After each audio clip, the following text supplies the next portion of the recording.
Okay, today's short lesson is going to be over systems of equations. And just to review, systems of equations, what that really means is when you are finding the solution to more than one thing graphed on the same graph.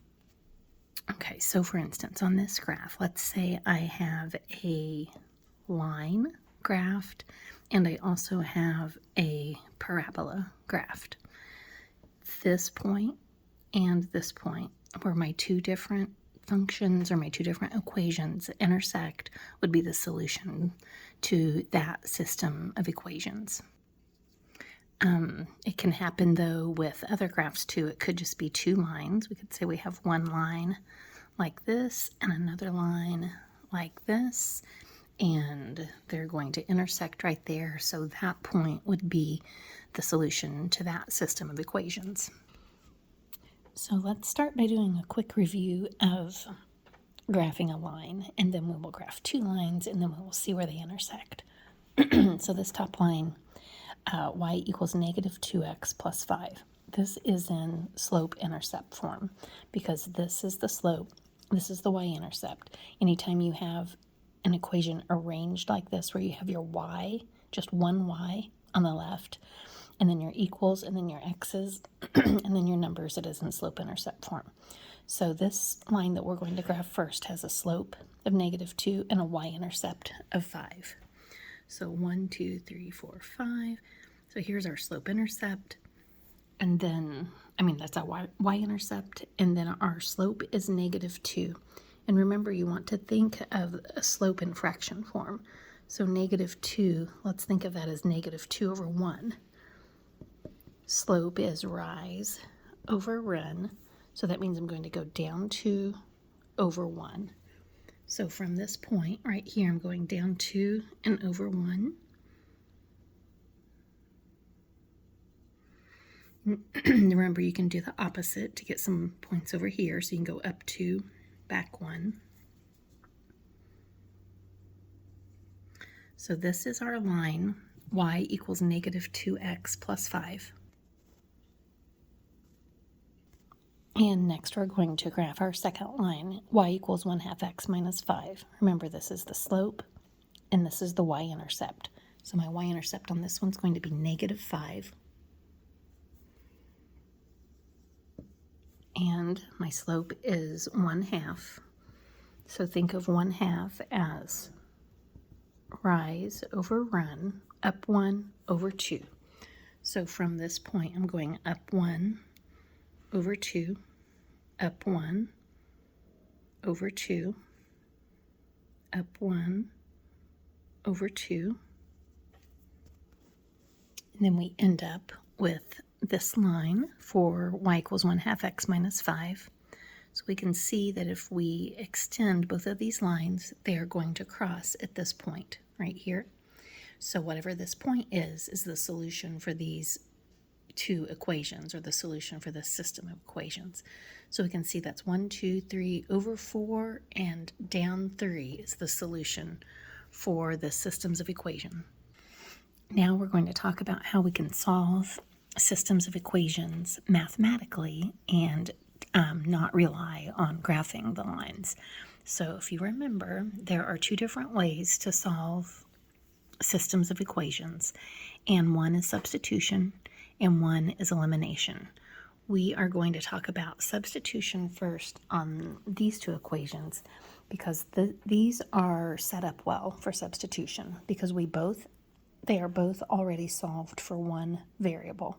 Anytime you can easily get it to y equals something and y equals something, or different equations might be easier to arrange to x equals something and x equals something. Anytime you can get it to that point, then you'll want to use substitution. So since I know that this top equation tells me that a y is equal to negative 2x plus 5, and the second one tells me that a y is equal to 1/2 x minus 5, therefore I know that negative 2x plus 5 must be equal to 1/2 x minus 5 because they are both equal to y. if this is equal to y and this is equal to y, then this and this must be equal. So I'm going to write the negative 2x plus 5 and the 1/2 x minus 5. And I'm going to set them equal to each other and then just solve this equation. So the first step in solving it would be to subtract 5 from each side.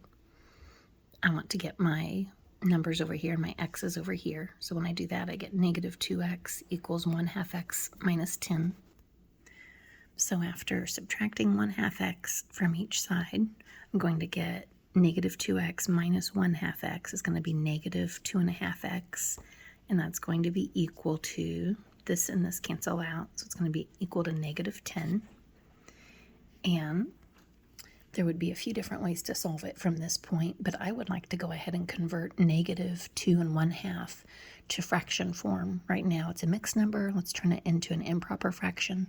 So 2 times 2 plus 1, it's going to be negative 5/2. So negative 5/2 is the same as negative 2.5 x. So let's rewrite it that way. Let's get negative 5/2 x equals negative 10.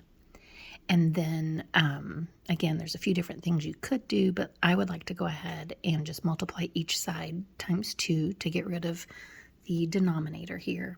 So then if I multiply this side by 2 and this side by 2, I'm going to get negative 5x equals negative 20.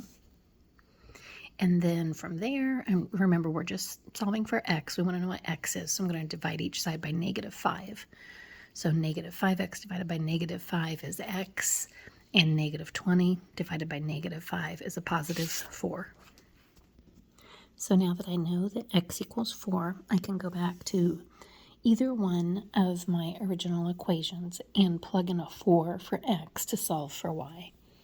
So just for an example, I plugged it into both equations. So instead of y equals negative 2x plus 5, that means that y equals negative 2 4s plus 5. Or I could plug it in the second equation and get y equals 1/2. Instead of x, it's going to be a 4 minus 5. So either one of these are going to be pretty easy to solve. In the top one, I know that negative 2 times 4 is negative 8, plus 5 is going to be negative 3. In the second one, I know that 1/2 times 4 is the same as 1/2 of 4, so that would be 2 minus 5. So I also get a negative 3 that way. So I know that my x is 4 and my y is negative 3. So I can write that as a point for negative 3. And if you remember, that was the solution that we got when we graphed our two lines. We had something like this, and they crossed right here at over 4, negative 3. So that's just a quick review of how you can solve two equations or a system of equations, either by graphing them or by substitution. And the last way is elimination. In elimination, you want to write both equations so that the variables are lined up under each other. So I have my y's lined up and my x's lined up. And then you want to look and see if there's a way to either add the two equations together or subtract the two equations and get one of the variables to cancel out. So here I can see that I have a y and a y. So if I subtracted the second equation from the first equation, I'm going to get y minus y, which is going to give me 0. And that's good because I wanted one of my variables to cancel out. So remember, this is where I see the most mistakes, is students forget that they're subtracting each one of these terms from the term above it. So we're subtracting this whole equation from this equation. So we had y minus y, which gave us 0. Next we have negative 2x minus 1/2 an x. So if we're already at negative 2 and we take another half away, we're going to have negative 2.5 x. And then we have 5 minus negative 5. That's the same as 5 plus 5, which would be 10. And since it's a positive 10, that's why we're putting plus 10. So I know that 0 equals negative 2.5 x plus 10.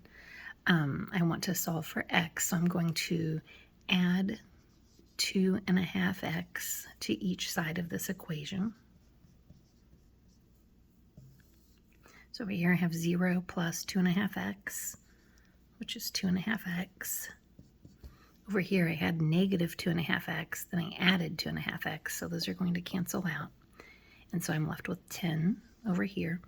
So 2.5x equals 10, and if you remember, we got to this exact point using substitution too. This is where I would change this to 5/2 x equals 10, and then I would multiply each side by 2 to get rid of this denominator.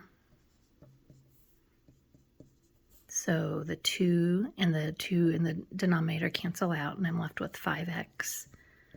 And that equals 10 times 2, which is 20. So 5x equals 20. We divide each side by 5. I'm going to get x equals 4. And that's what we got using substitution too. And then again, we could take x equals 4 and plug it in either equation, and we're going to get y equals -3. And then our solution is going to be 4, -3. So we got the same solution whether we graphed it, use substitution, or elimination. So then you would say that 4, -3 is the solution to this system of equations.